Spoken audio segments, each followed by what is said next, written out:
Hello everyone, আসসালামু আলাইকুম। আজকে আমি আপনাদের সাথে শেয়ার করব সবচেয়ে সহজ নিয়মে কিভাবে আফগানি সালোয়ার কাটিং এবং সেলাই করতে হয়। আশা করি সম্পূর্ণ ভিডিওটি দেখবেন। ভিডিওটি ভালো লাগলে লাইক কমেন্ট শেয়ার করবেন এবং আমার চ্যানেলটিকে সাবস্ক্রাইব করে পাশে থাকা বেল আইকনটিকে ক্লিক করে দেবেন। তো এখানে আমি 2.5 গজ পরিমাণ কাপড় নিয়েছি। তো কাপড়টিকে আমরা যেভাবে সাধারণভাবে সালোয়ার কাটিং করি, যেভাবে প্লাজো কাটিং করি ঠিক সেভাবে বাস করে নিয়েছিলাম।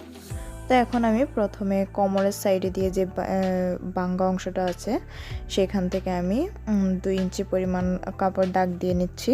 তো এটা আমি নিচ্ছি রাবার লাগানোর জন্য, রাবারের মাপ অনুযায়ী নিচ্ছি। তো এই তো দেখুন আমার 2 ইঞ্চি করে দাগ দেওয়া হয়ে গেছে। এখন আমি 2 ইঞ্চির পর থেকে আমি সালোয়ারের যে মেইন লম্বা এর থেকে 1 ইঞ্চি কম আমি 35 ইঞ্চি আমার 36 ইঞ্চি আমার মেইন লম্বা এবং আমি এখানে নিয়েছি আমি 35 ইঞ্চি লম্বা। তো এখন আমি কোমরের মাপটা নিচ্ছি। তো আমার এখানে কোমরের মাপ হচ্ছে 44 ইঞ্চি, 44-এর 4 ভাগের 1 ভাগ হচ্ছে 11 ইঞ্চি। তো আমি 11 ইঞ্চিতে দাগ দিয়ে নিচ্ছি মেন মাপ অনুযায়ী এবং আমি সেলাইয়ের জন্য আরও 1 ইঞ্চি নিয়েছি, 12 ইঞ্চি নিয়েছিলাম, 12 ইঞ্চিতে দাগ দিয়ে নিয়েছি। তো এখন আমি যে হাইয়ের মাপ নিচ্ছি। তো এখানে আমি যে 2 ইঞ্চিতে দাগ দিয়েছিলাম সেই 2 ইঞ্চি পর থেকে আমি 14.5 ইঞ্চিতে দাগ দিয়ে নিয়েছিলাম হাইয়ের মাপ নেওয়ার জন্য। তো আমি যে হাইয়ের মাপের যে নিচটা নিয়েছিলাম সেখান থেকে আমি আরও 3 ইঞ্চিতে দাগ দিয়ে নিয়েছি এখানে হাইয়ের একটা রাউন্ড শেপ দেওয়ার জন্য। তো এখানে আমি এখন মোহরির মাপ নেব। তো মোহরির মেন মাপ হচ্ছে আমার এখানে 6 ইঞ্চি। তো আমি 6-এর ডাবল করেছি এখানে, যেহেতু আমি এখানে কুচি দেব তাই এখানে আমি 12 ইঞ্চি নিয়েছি। 6-এর ডাবল হচ্ছে 12 ইঞ্চি আর আমি সেলাইয়ের জন্য আরও 1 ইঞ্চি দিয়েছি, 13 ইঞ্চি। এখন আমি যে মোহরি থেকে আমার হাইয়ের মাপ থেকে মোহরি পর্যন্ত একটা দাগ দিয়ে নিচ্ছি। আপনারা সাধারণভাবে যেভাবে প্লাজোর যে দাগটা দেন আমি সেমভাবে সেরকম দাগটা দিয়েছি। এখন আমি দাগ অনুযায়ী কাপড়টিকে কেটে নিচ্ছি। এই তো দেখুন আমার কাপড়টি কাটা হয়ে গেছে। আমি একটু আস্তে ধীরে কেটে নিচ্ছি আপনাদের বোঝানোর সুবিধার্থে। আমার ভিডিওটি ভালো লেগে থাকলে লাইক কমেন্ট শেয়ার করতে ভুলবেন না এবং আমার চ্যানেলটিকে সাবস্ক্রাইব করে পাশে থাকা বেল আইকনটিকে ক্লিক করে দেবেন। আর যারা আমার ভিডিওটি ফেসবুক পেজ থেকে দেখছেন অবশ্যই আমার পেজটিকে ফলো করে দেবেন এবং লাইক কমেন্ট শেয়ার করবেন। তো এই তো দেখুন আমার সালোয়ারটি প্রায় কাটা হয়ে গেছে আর আমি এই সালোয়ারটিতে কলি দেব। তো সম্পূর্ণ ভিডিওটি দেখার অনুরোধ রইল, তাহলে আপনারা বুঝতে পারবেন আমি কিভাবে সেলাই করব। তো এখানে যে বাঙ্গা অংশটা ছিল কোমরের দিক দিয়ে যে সেটাকে আমি কেটে নিচ্ছি। দেখুন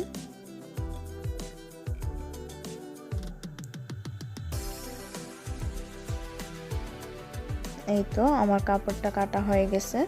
এখন আমি সেলাইয়ের জন্য নিয়ে যাব। তো দেখুন কাপড়টা কাটার পরে যেরকম হবে ফাইনাল লুক। এখন আমি সেলাইয়ের জন্য নিয়ে গেছি। তো এখানে যেহেতু কাপড়টি 2 পার্ট, তো আমি একটি পার্ট প্রথমে আলাদা করে নিচ্ছি। এই যে একটি পার্ট আমি আলাদা করে সরিয়ে নিচ্ছি। এই সালোয়ারটিতে যেহেতু আমি কলি দেব তাই আমি কলিটা অফ ক্যামেরায় কেটে নিয়েছিলাম। তো কলিটা আমি লাগিয়ে নিচ্ছি। দেখুন যে সালোয়ারের যে কোমরের সাইডটা আছে, কোমরের সাইডটা আমার দিক দিয়ে দিয়েছি এবং সালোয়ার যে পায়ের মোহরির সাইডটা আছে এটা আমি ওই পাশে দিয়েছি, মেশিনের ওই পাশে। তো দিয়ে এখন আমি কলিটাকে সেলাই করে নিচ্ছি। দেখুন আমি কলির এক সাইড সেলাই করা হয়ে গেছে। এখন আমি সালোয়ারটির আরেকটি পার্ট এনেছি। তো আমি আরেকটি পার্ট এভাবে উল্টো পাশে রেখে কলির উপর রেখে সালোয়ার আরেকটি পার্ট উল্টো পাশে রেখে আমি এখন কাপড়টিকে সেলাই করে নিচ্ছি। তো দেখুন আমরা হাইয়ের যে মেন মোহরিটা আছে সেখান থেকে আমরা কোমরের সাইড দিয়ে উপরের দিকে এনে তারপর আমি কলিটিকে সেলাই করে নিচ্ছি। আপনারা একটু মনোযোগ সহকারে দেখলেই বুঝতে পারবেন আমি কিভাবে কলিটিকে সেলাই করছি। এই তো দেখুন এটা আমি প্রথম কলিটা শুধু সালোয়ারের হাইয়ের মধ্যেই লাগিয়েছিলাম আর সেকেন্ড কলিটা আমি হাই সহ সালোয়ারের এক পাশের কোমর পর্যন্ত আমি লাগিয়ে নিচ্ছি। তো দেখুন কিভাবে আমি কি করছি। আর ভিডিওটি ভালো লেগে থাকলে লাইক কমেন্ট শেয়ার করবেন এবং আমার চ্যানেলটিকে সাবস্ক্রাইব করে পাশে থাকা বেল আইকনটিকে ক্লিক করে দেবেন। তো এই যে আমার এক পাশের কোমরটা লাগানো হয়ে গেছে। এখন আমি প্রথমে কোমরের রাবারটা লাগিয়ে নেব। তো দেখুন আমি কিভাবে সহজ নিয়মে রাবারটা লাগিয়ে নিই সালোয়ারে। এটা হচ্ছে সবচেয়ে সহজ নিয়ম, আপনারা চাইলে ট্রাই করতে পারেন। তো প্রথমে দেখুন আমি কোমরের যে কাপড়টা আছে 2 ইঞ্চি, সেটাকে আমি রাবার এনে রাবার ভিতরে ঢুকিয়ে তারপর আমি বাঙ্গা দিয়ে সেলাই করে নিচ্ছি। তো প্রথমে আমি রাবারটির মুখের মধ্যে কয়েকটি সেলাই দেব। কয়েকটি সেলাই দিয়ে তারপরে কাপড়টিকে আমি বাঙ্গা দিয়ে সুন্দর করে সেলাই করে নেব। দেখুন আমার কয়েকটি সেলাই দেওয়া হয়ে গেছে। এখন আমি আপনারা প্রথমে যে রাবার লাগানোর আগে যেভাবে বাঙ্গাটা দেন আমি ঠিক সেমভাবে বাঙ্গাটা দিয়ে দিচ্ছি। রাবারটা লাগানোর সময় আপনাদেরকে অবশ্যই খেয়াল রাখতে হবে যাতে সেলাইটা রাবারের উপর না পড়ে, রাবারের একদম সাইডে দিয়ে সেলাইটা যাতে পড়ে, তাহলে রাবারের উপর পড়লে কিন্তু রাবারটা পুরো সাইড দিয়ে একসাথে হবে না। তো দেখুন কিভাবে আমি আমার রাবারটা সেলাই করে নিচ্ছি। আর এরকম আরও ভিডিও দেখতে চাইলে আমি আমার ডেসক্রিপশন বক্সে লিংক দিয়ে দেব, আপনারা অবশ্যই চেক আউট করে আসতে পারেন। আর ভিডিওটি ভালো লাগলে লাইক কমেন্ট শেয়ার করবেন। তো সেমভাবে আমি পুরো সালোয়ারের কোমরটির মধ্যে আমি সেমভাবে রাবারগুলোকে সেলাই করে লাগিয়ে নেব। দেখুন এই তো আমার রাবারটা সেলাই করা হয়ে গেছে। এখন আমি পুরো কোমরের পুরো কাপড়গুলোকে আমার রাবারের কোমরের যে মেন মাপ সেই মাপ অনুযায়ী আমি রাবারটিকে পুরো কাপড়ের মধ্যে অ্যাটাচ করে নিয়েছি। তো এই যে দেখুন আমি সালোয়ারের যে আরেকটা মুখ আছে এখানে আবার ডাবল সেলাই দিয়ে দিচ্ছি যাতে রাবারটা ছুটে না যায়। আর আমি বাকি যে বাড়তি রাবারটা আছে সেই রাবারটা আমি কেটে নিয়েছি। তো এখন আমরা যে মাঝখানে সেলাইটা দিই, রাবারের যে মাঝখানে সেলাইটা দিই সেই সেলাইটা দিয়ে নিচ্ছি।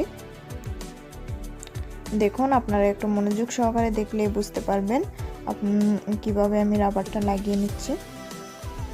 এই তো দেখুন আমার মাঝখানে কোমরের যে সেলাইটা দেওয়া হয়ে গেছে। এখন আমি আরেকটি পাশ আমি সেলাই করে নেব কোমরের। তো দেখুন আমি দুইটি রাবার একসাথে লাগিয়ে তারপর আমি দুই পাশের রাবারটাকে আমি সেলাই করে পুরো কোমরটা সেলাই করে নিচ্ছি। এই যে দেখুন আমি যে আরেকটি কোমরের আরেক পাশটা সেলাই করে নিচ্ছি। সেলাই করে সালোয়ারের হাইয়ের যে কলিটা আছে আরেকটি কলি সেটাকে এইভাবে লাগিয়ে নিচ্ছি। তো এখানে আপনারা অবশ্যই ডাবল সেলাই দিবেন, এখানে আমি একটা সেলাই দিয়ে দেখিয়ে দিয়েছি। তো এখন আমি যে মোহরিটা আছে সালোয়ারের মোহরি হচ্ছে মেন, তো সেই মোহরিটা আমি সেলাই করব। তো এখানে আমি পট্টিটা কেটে নিয়েছি অফ ক্যামেরায়। পট্টির পাশের মাপ দিয়েছি আমি 2.5 ইঞ্চি এবং পট্টির লম্বাই দিয়েছি আমি 6 ইঞ্চি, যেহেতু 6 ইঞ্চি হচ্ছে মেন মাপ। তো আমি এখন যে সালোয়ারের যে মেন 12 ইঞ্চিতে পাশ বরাবর দিয়েছিলাম সেটাকে আমি এখন কুচি দিয়ে যে পট্টির মধ্যে সেলাই করে লাগিয়ে নিচ্ছি। দেখুন আমি কিভাবে সেলাই করছি। আমি ঠিক 1 ইঞ্চি বরাবর বাঙ্গা দিয়ে তারপর আমি কাপড়টিকে লাগিয়ে নিচ্ছি। এই তো দেখুন আমার কুচিটা লাগানো হয়ে গেছে। এখন এই কুচিটি অবশ্যই আপনারা সালোয়ারের যে সোজা সাইড আছে সেই সোজা সাইড থেকেই আপনারা করবেন।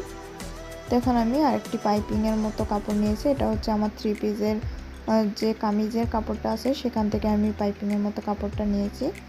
আপনারা চাইলে লেসও দিতে পারেন, যেহেতু আমার কাছে লেস অ্যাভেলেবল নাই তাই আমি এখন কামিজের এখান থেকে দিয়েছি।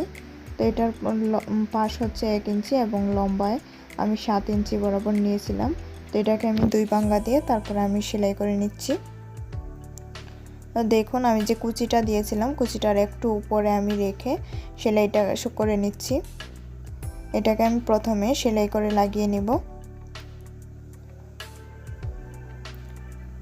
এই যে দেখুন আমি কিভাবে সেলাই করে লাগিয়ে নিচ্ছি। আপনারা একটু মনোযোগ সহকারে দেখলেই বুঝতে পারবেন আমি কিভাবে সেলাই করছি। এই তো আমার পাইপিংটা লাগানো হয়ে গেছে।